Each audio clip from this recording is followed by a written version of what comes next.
As far back as I can remember, I always wanted to be a gangster. There's no crying in baseball! I ate his liver with some fava beans. Nice cliente.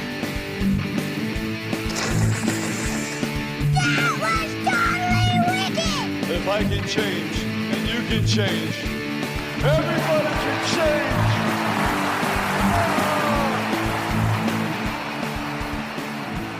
And welcome back to another episode of Your Next Favorite Movie. I am your host, Josh G.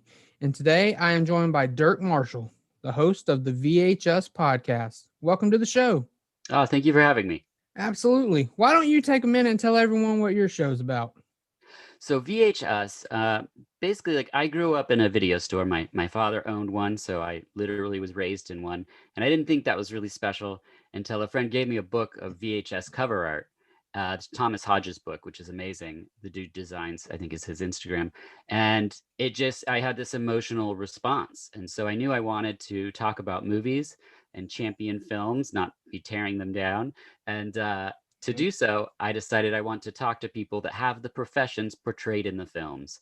So if it's a dentist, we could do the movie The Dentist. Yep. Or, Fun one. Yeah, other ones we've done, Vibes, the movie about Cyndi Lauper being psychic, and I had a psychic on, and so we talk about what it's like to actually be, to have that profession, to live that life, but also we talk about a wonderful film at the same time. Awesome. I am not familiar with the film Vibes, actually, so that's something. Holy smokes. Yeah. Okay. You got Cyndi Lauper, you got Jeff Goldblum, and you got Peter Falk, all in a movie. Wow. Yeah, and Jeff Goldblum and Cyndi Lauper have psychic abilities, and they go on this sort of Indiana Jones type adventure. It's pretty amazing. Yeah. Oh, okay. I'm going to have to check that out. That does sound pretty good. It's really fun. Well, you picked a movie that I just recently heard about for the first time on a different podcast, and I've been wanting to see, but I hadn't made the time for it. So that's one of the good things about this. I'll make the time for movies. This is an early Viggo Mortensen performance from 1990. Yeah. The Reflecting Skin.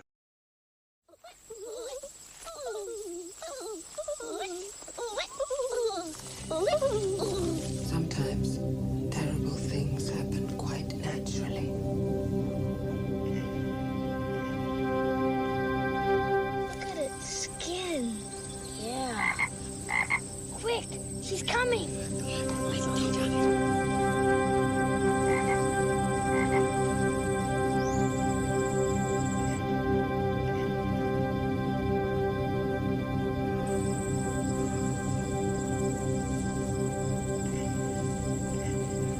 Are you a scarecrow, son? No. I was hoping you weren't. We'll be seeing you. Would you like that? Every time you make your ma cry, you kill an angel. I make my ma cry all the time. Sometimes I just look at her and she cries. Any vampires around these parts, Pa? Wouldn't be at all surprised. Tell me, how old do you think I am? 50. Oh, no, I'm older than that. I'm 200 years old.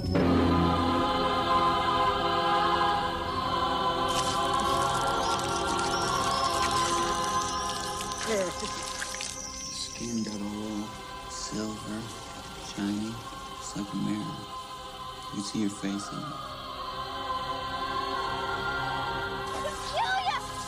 Shut up! Listen, you little bastard, I love her! Understand? I love her! Poor Seth. It's all so horrible, isn't it? The nightmare of childhood. She's got him now, Aben. There's nothing I can do.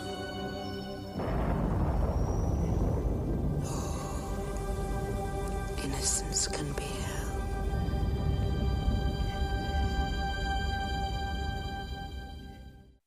Now, when did you first see this film? So I saw it when it came out on video. So on VHS, my father's video store had the copy. I'm holding the copy up right now for people that are listening. I have the actual VHS. I now have the new Blu-ray, which is beautiful, by the way. And it's a real blessing to have it, because since 1990, it was trapped on VHS, and you didn't have bonus features then. So I had all these questions and all these things, but Philip Ridley, the director, didn't do a large amount of work. Passion of Darkly Noon with Brendan Fraser, I think, was his next film, and that was pretty much it. So it's not like people were doing interviews with him where I could find out these wonderful facts and things that are now wonderfully included in the Blu-ray. Oh, okay. So it does have a good amount of special features. That's nice. That's nice. It does. I mean, there's amazing stuff. You've watched the film now, right? Right. Yeah. So you know that one of the things in the film that's so sort of eye-catching is the beautiful hills of golden wheat that surround these people's homes. I mean, it's everywhere. I think I read that it's painted. It is. I read that. I read that about it. I did read that. So they had to go around meticulously paint all this wheat so that, I mean, I love that stuff in movies. It just, it makes the experience so much richer knowing how painstakingly they went through and couldn't color correct then. So it's just like, it's actually painted. Right. So how long do you think before you realized like this was your favorite movie? Because like you even just told me a story about someone asked your favorite movie and you just hand it to them. Like, this is it. You got to watch it. No reason not to, because I'm giving it to you. I'm letting you borrow it. Well, like a lot of us, you have like so many movies that you love and, you like to revisit. And for me, because I literally could just pull any movie off a shelf and put it on, I didn't realize how much this movie meant to me because I always had it around. I knew that I liked it. I knew that I loved it. I appreciated it. I loved the performances. I think the first time I knew that it was going to be at least top 3 was my favorite band is an experimental band called Coil from the UK. And they put out an album called Stolen and Contaminated Songs. And on one of their songs called Lagus Garfungaloops is the sample of the lady saying, "Have you been exploding frogs again?" Now, to have your favorite band sample a movie that you love so much, it feels like you're in on some inside joke in a way. And so right at that moment, I was like, okay, they like the same thing that I like, and they're very weird and strange. And so I was like, okay, this is totally my thing.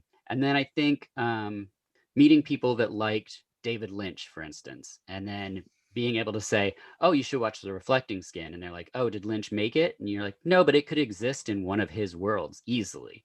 And then having those people then accept it was a great thing over the years. Okay, yeah, that is awesome. So one thing I like to do is I'm giving an introduction because I want people to see movies that they haven't seen before. Therefore, I don't go into too spoilery of content. Sure, absolutely. But sometimes I don't want to tell exactly what this movie is about because it was kind of sold to me as a vampire movie that's not a vampire movie. And I don't want to go into why it's that, on here. Sure. I want people to actually watch the film because it is worth watching. I'll say that right away. But let's say we go back to the early 90s. This kind of wraps it up, so this is going to be difficult. But let's say you got a sequel. What would you have wanted to see in a sequel with this? Oh, in the sequel? Well, so this film, one of the things I really like about this film is that it's not really concrete. There's concepts introduced and it's open for discussion. For instance, the scene where there's the 3 photos that Seth Dove is moving around on a table. You're like, is this where the title of the movie came from? Why is he reversing the order of these pictures? And it's not explained to you. And I love to live in sort of that realm of like where you can have conversations. It's what I appreciate about like Lynch films is like being like, does this mean something? What could this mean? And that very much exists within this movie. So I think I would like to see Seth Dove grown up, maybe taking over the family business of the gas station in the middle of nowhere, and maybe a new bunch of kids, because this is a tale that's a loss of innocence. So a new bunch of kids sort of going through those motions through different activities and discoveries and understanding sort of what the concept of death is and loss and, what it means to grow up and to collect scars and memories and complications and, abuse or whatnot, and then sort of rectifying that or reflecting that, if you will. Exactly. There you go. All right, that sounds pretty good. So now we get into territory I know a lot of people don't like, the dreaded remake. Oh. If you were to remake this film, sure. who would you cast at least in some of the key roles? Okay, so Viggo is still in it, but he's the dad now. Okay, I think that'd be a nice little homage to Payback. That'd be good. Right? Yeah.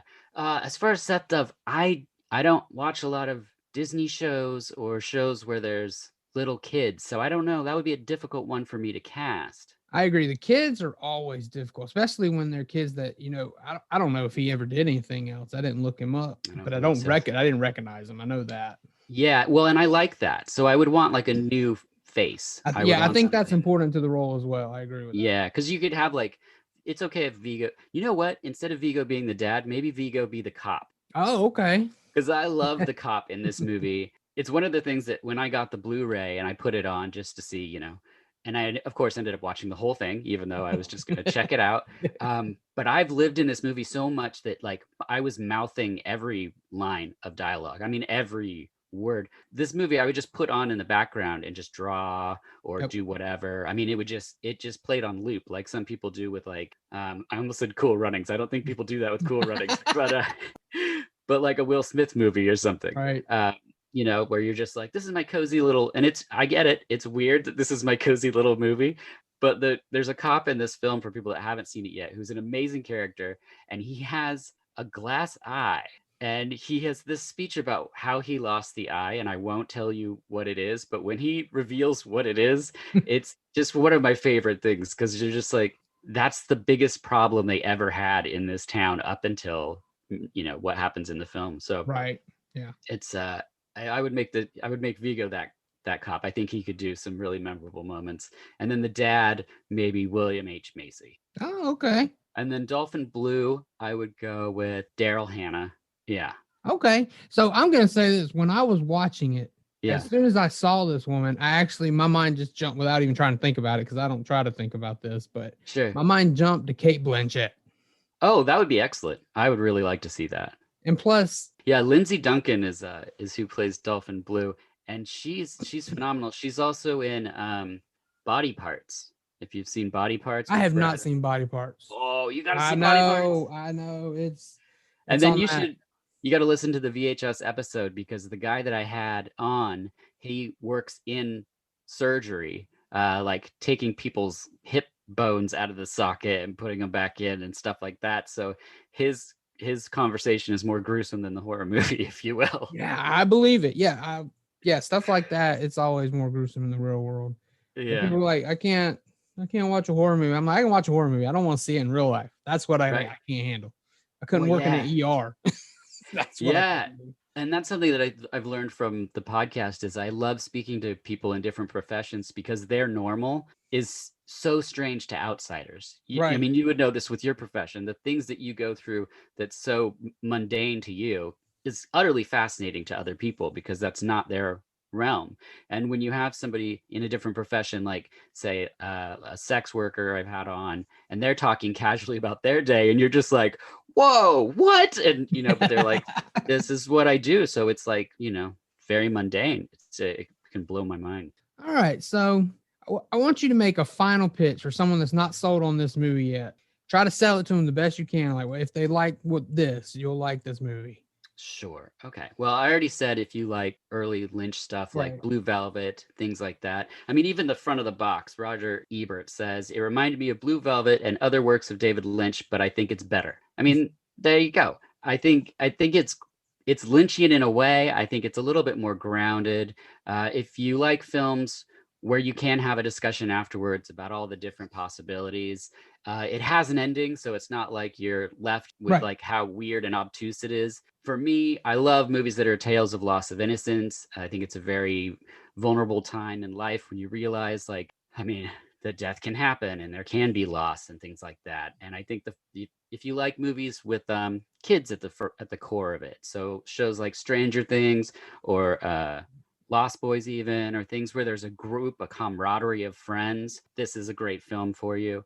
If you love Viggo Mortensen, you should see this performance. It's, I think, right after he did Prison. He's fantastic in it. It's the movie that made me take note of him. If you like films where each scene looks like it could be a photograph you would hang on your wall, this is it. There's a scene in this film where Seth Dove's sitting in a chair.